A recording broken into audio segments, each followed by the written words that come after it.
साथियों नमस्कार, मैं हूं नीरज पटेल और आप देख रहे हैं नेशनल जनमत। 69,000 शिक्षक भर्ती का जिन्न अभी बीजेपी का पीछा नहीं छोड़ पाया था। अब 68,500 का ये मामला मुझे दिखा रहे हैं। हालांकि मामला 2018 का है। उस समय ओबीसी वर्ग के अभ्यर्थियों को 5% रिजर्वेशन का लाभ नहीं दिया गया था।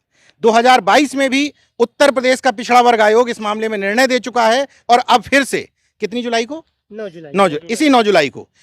जुलाई को उत्तर प्रदेश के पिछड़ा वर्ग आयोग ने प्रमुख सचिव शिक्षा को निर्देशित किया है कि इनकी मांग जायज है और 5% का रिजर्वेशन देते हुए दोबारा से लिस्ट जारी की जाए। क्या प्रकरण है, पूरा अपना परिचय देते हुए बताएं। मैं तूफान सिंह 68,500 सहायक शिक्षक भर्ती का अभ्यर्थी हूँ।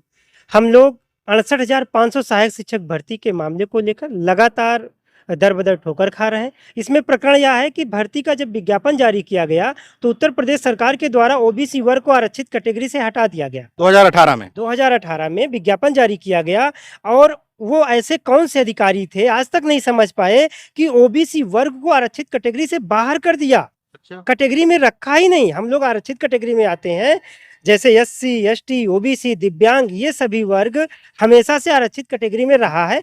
भर्ती प्रक्रिया शुरू की गई, हमको सामान्य वर्ग के साथ रखा गया। उस भर्ती में आज भी 41,000 लगभग अभ्यर्थी पास हुए। 27,000 सीटें खाली रह गई हैं, जिसमें ओबीसी की लगभग 9,200 सीटें खाली हैं, जिसको लेकर खाली हैं, आज भी खाली हैं उसमें, जिसको लेकर मामला राष्ट्रीय पिछड़ा वर्ग आयोग नई दिल्ली, राज्य पिछड़ा वर्ग आयोग उत्तर प्रदेश गया और लगातार अधिकारियों के समक्ष बैठक हुई, सुनवाई की गई। 5 जनवरी 2022 को राज्य पिछड़ा वर्ग आयोग ने उत्तर प्रदेश सरकार को आदेश दिया और कहा कि यह ओबीसी वर्ग के अभ्यर्थियों को आरक्षित श्रेणी मानते हुए इनको उत्तीर्णांक में 5% की छूट दी जाए और ये उत्तीर्ण किए जाएं और जो भी अभ्यर्थी सफल हो उनको नियुक्ति दी जाए, जिस पर उत्तर प्रदेश सरकार ने कोई कार्रवाई नहीं करी। उसके बाद पुनः अभी विगत 9 जुलाई को माननीय राज्य पिछड़ा वर्ग आयोग की तरफ से अपर मुख्य सचिव बेसिक शिक्षा को एक पत्र जारी किया गया, आदेश दिया गया। जैसे पुनः आदेश दिया गया था, फिर आदेश दिया गया और उसमें बाकायदे इसका जिक्र किया गया कि 5 जनवरी 2022 के आदेश का अनुपालन न करने वाले वे अधिकारी और बाद में 2 बार अनुस्मारक भेजा गया था, उस पर कार्यवाही न करने वाले अधिकारी को चिन्हित किया जाए और उन पर कार्यवाही की जाए और इन अभ्यर्थियों को 5% की छूट देते हुए पूर्णांक 150 में से 60 अंक अर्थात 40% पर उत्तीर्ण करके नौकरी दी जाए। हम जिक्र करना चाहेंगे कि ये 5% है क्या। अमूमन इसकी चर्चा होती है कि ओबीसी को 5% क्या, क्योंकि रिजर्वेशन 27% मिलता है तो ये 5% क्या है। एक्चुअली बेसिक शिक्षा विभाग में जब भी कभी भर्ती प्रक्रिया संपन्न की जाती है तो उसमें रिलैक्सेशन दिया जाता है।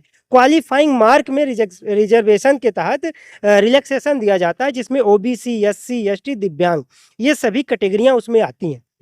इस भर्ती परीक्षा में ही उत्तर प्रदेश सरकार ने नहीं दिया, बाकी सभी कोई रिलैक्सेशन नहीं दिया, कोई रिलैक्सेशन जनरल के अंक और ओबीसी सेम रखा गया था। बल्कि इसके बाद जितनी भर्तियां आई हैं उनमें रिलैक्सेशन दिया गया है। पूरा उल्लंघन किया, समानता के अधिकार का उल्लंघन किया। एक बात और है, रिलैक्सेशन इसलिए जरूरी था कि जब भी कोई भर्ती प्रक्रिया की जाती है बेसिक शिक्षा विभाग या किसी भी भर्ती प्रक्रिया में, यदि उत्तर प्रदेश सरकार स्वयं से कोई मानक तय करती है तो उस पे इनको रिलैक्सेशन देना है। सामान्य वर्ग के बराबर रख के भर्ती प्रक्रिया नहीं पूरी की जा सकती। इनको रिलैक्सेशन कुछ भी देना, आप भर्ती का मानक कोई तय कर लीजिए, आप चाहे 100% लगा लीजिए, आप 90% लगा लीजिए, लेकिन आरक्षित वर्ग को रिलैक्सेशन देना होगा, कुछ ना कुछ मार्क्स कम करना होगा। इन सभी मुद्दों पे लगातार पिछले 7 से 8 साल से हम सभी अभ्यर्थी सफर कर रहे हैं। लगभग 5 से 7 हजार अभ्यर्थियों का भविष्य रुका हुआ है। जब कोई भी ओबीसी वर्ग का अभ्यर्थी आरक्षित कैटेगरी में आया नहीं, सामान्य वर्ग के बराबर रख के भर्ती प्रक्रिया की गई, तो उस ओबीसी की सारी सीटें किसको दे दी गई? क्या ओबीसी का रिजर्वेशन सिर्फ नाम लिख देने से हो जाएगा, फार्म में आवेदन कर लेने से हो जाएगा? हमें कोई रिलैक्सेशन नहीं दिया गया। क्या परिचय है आपका? आशुतोष वर्मा, अभ्यर्थी हूँ 68,500 शिक्षक भर्ती का। स्वाभाविक है कि ओबीसी का प्रकरण है तो सारे लोग ओबीसी के होंगे। शिक्षा मंत्री पिछड़े वर्ग से आते हैं, सरकार में शामिल तमाम पिछड़े वर्ग के मंत्री हैं, विधायक हैं, सांसद हैं, सत्ता में जो शामिल हैं, उनके पास नहीं गए आप लोग? सारे जनप्रतिनिधियों के पास हम लोग गए और जो जनप्रतिनिधि हैं सत्ता और सरकार के, क्योंकि आपने पूछा तो नौकरी हमें सत्ता और सरकार से लेनी है, तो हमने उन जनप्रतिनिधियों के माध्यम से भी अप्रोच किया। सबके द्वारा ये आश्वासन दिया गया कि आपका मामला जेन्युइन है और राज्य पिछड़ा वर्ग आयोग ने जो रिपोर्ट दी है 9 जुलाई 2026 को, वो सही है। और अधिकारियों से भी वार्ता हुई हमारी, तो उनके द्वारा भी बताया गया कि आप लोगों की मांग जायज़ है, जैसे ही हमें ऊपर से आदेश होगा तो हम इसका अनुपालन करेंगे। और हम इसके लिए लगातार संघर्ष कर रहे हैं, सरकार से शासन तक गुहार लगा रहे हैं कि कैसे भी करके हमारी नियुक्ति हो जाए। लेकिन जो अधिकारी हैं, अधिकारी बार बार इसको टालने का काम करते हैं। और हम तो आपके माध्यम से अनुरोध करेंगे उत्तर प्रदेश सरकार से और बेसिक शिक्षा मंत्री जी से कि हम लोगों का जो वाजिब हक है, आरक्षित वर्ग में आते हैं तो हमको आरक्षित वर्ग में माना जाए और 5% का रिलैक्स करते हुए जो भी सफल अभ्यर्थी हों उसको नियुक्ति दी जाए। इसके अतिरिक्त भैया महत्वपूर्ण बात यह है इसमें कि जो दिव्यांगजन भूतपूर्व सैनिक और स्वतंत्रता संग्राम सेनानी के आश्रित हैं, उनको भी यदि रिलैक्स किया जाएगा तो इसमें सामान्य वर्ग के भी अभ्यर्थियों का लाभ है, उनको भी इसमें नियुक्तियां मिलेंगी। और अगर भर्ती की बात की जाए तो इसमें किसी भी प्रकार की विधिक अड़चन नहीं है और हॉरिजॉन्टल हो या वर्टिकल रिलैक्स मतलब नियुक्तियां हो तो उसमें किसी भी प्रकार की कोई दिक्कत नहीं आएगी।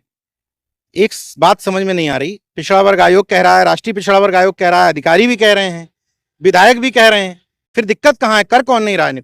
सर जो है अधिकारी वर्ग जो है वो जानबूझ के ना ऊपर बहुत ज्यादा गुमराह कर रहे हैं अधिकारियों ने। हाँ अधिकारियों ने, तो उसके लिए हम लोग लगातार प्रयास कर रहे हैं।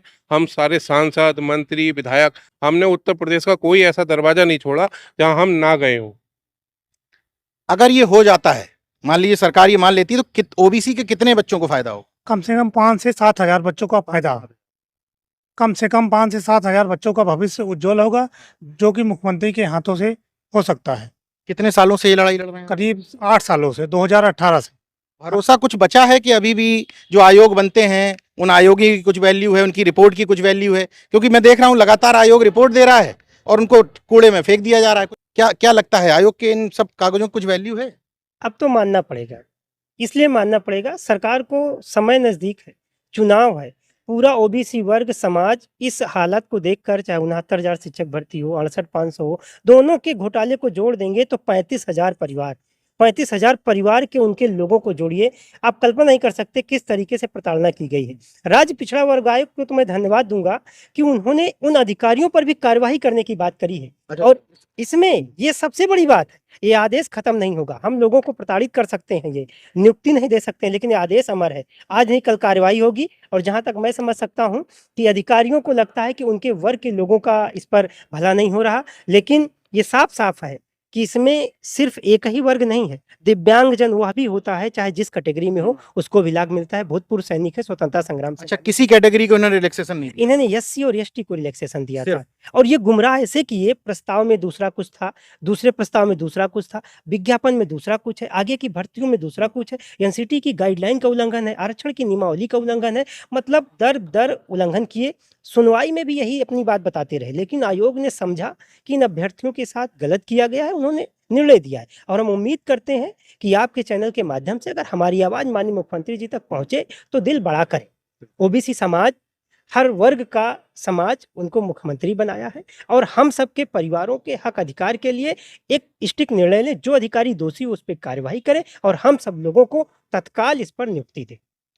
मुख्यमंत्री जी, बार बार ये बात आती है कि बहुत सारी बातें आप तक नहीं पहुंच पाती हैं, नीचे के अधिकारी गुमराह कर देते हैं। ये तमाम युवा भी इसी तरह के आरोप लगा रहे हैं कि आपकी ही सरकार का अपना पिछड़ा वर्ग आयोग, नेशनल के अलावा प्रदेश का पिछड़ा वर्ग आयोग भी स्पष्ट तौर पर कह रहा है कि इस मामले में सारे अभ्यर्थियों का मामला सही है। तो फिर अड़चन कहां आ रही है? जब पिछड़े वर्ग के आपके नेता खड़े होकर के बोलते हैं तो जरा उनसे पूछ लो कि इन बच्चों की बात उनके कानों तक क्यों नहीं पहुंच रही है। मैं ये इंटरव्यू विधानसभा में इसीलिए कर रहा हूं कि बहुत दूर से आवाज ना पहुंच पाती हो तो कम से कम आप ही के विधानसभा में खड़े होकर के कर रहा हूं, तो ये इंटरव्यू देख करके इन बच्चों का कुछ भला कर दीजिए, आगे चुनाव भी आने वाला है। बाकी देखते रहिए नेशनल जनमत, जागरूक और सजग बने रहिए। जय विज्ञान, जय संविधान, जय लोकतंत्र। धन्यवाद।